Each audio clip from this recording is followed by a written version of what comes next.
दुधाच्या दरामध्ये 2 रुपयांची दरवाढ करण्याचा निर्णय घेण्यात आलाय। आजपासून ही दरवाढ लागू होणार आहे।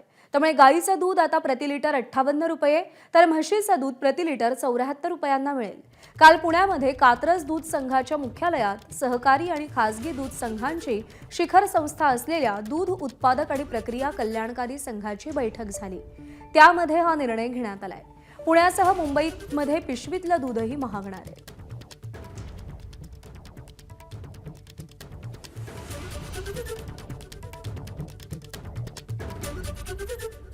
आणि यानंतर एक महत्त्वाची बातमी, महाराष्ट्र विशेष सार्वजनिक सुरक्षा कायदा विधेयकास सुप्रिया सुळेंनी विरोध दर्शवलाय।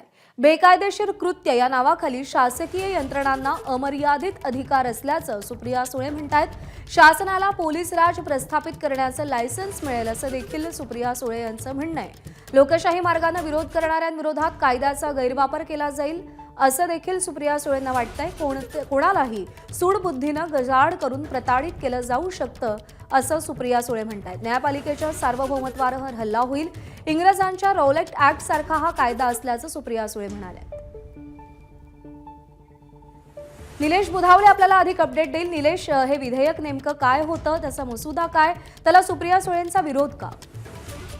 प्रज्ञा, आज दैनिकांमध्ये या विधेयकाच्या अनुषंगानं निवेदन आल्याचं आपल्याला पाहायला मिळतंय आणि त्यालाच आता सुप्रिया सुळेंना आक्षेप घेतल्याचं पाहायला मिळत आहे। महाराष्ट्र विशेष सार्वजनिक सुरक्षा कायदा विधेयक या संदर्भामध्ये सुप्रिया सुळेंनी एक ट्विट केलेलं आहे आणि या विधेयकामध्ये कुठेतरी बेकायदेशीर कृत्य ही जी संकल्पना आहे, या संकल्पनेची जर आपण व्याख्या किंवा ती जी फोड करायला गेलो तर त्याच्यामध्ये सरकारच्या वतीनं शासकीय यंत्रणांना अमर्याद अधिकार प्राप्त करून पोलीस राज्य प्रस्थापित करण्याचा सरकारचा डाव आहे, अशा पद्धतीचा सवाल सुप्रिया सुळेंनी उपस्थित केलाय।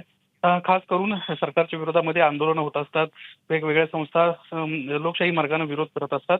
या सर्वांना जर कुठेतरी अडचणीत आणायचं असेल तर त्यांच्यावर नियंत्रण मिळवायचं असेल तर त्यासाठी हे जे कायदा आहे, हा येणारा कायदा धोकादायक असू शकतो, अशा पद्धतीचं यावर सुप्रिया सुळेंचं म्हणणं आहे। इंग्रज काळात देखील अशाच पद्धतीनं मूलभूत अधिकारांची पायमल्ली करणारा प्रकार घडत होता।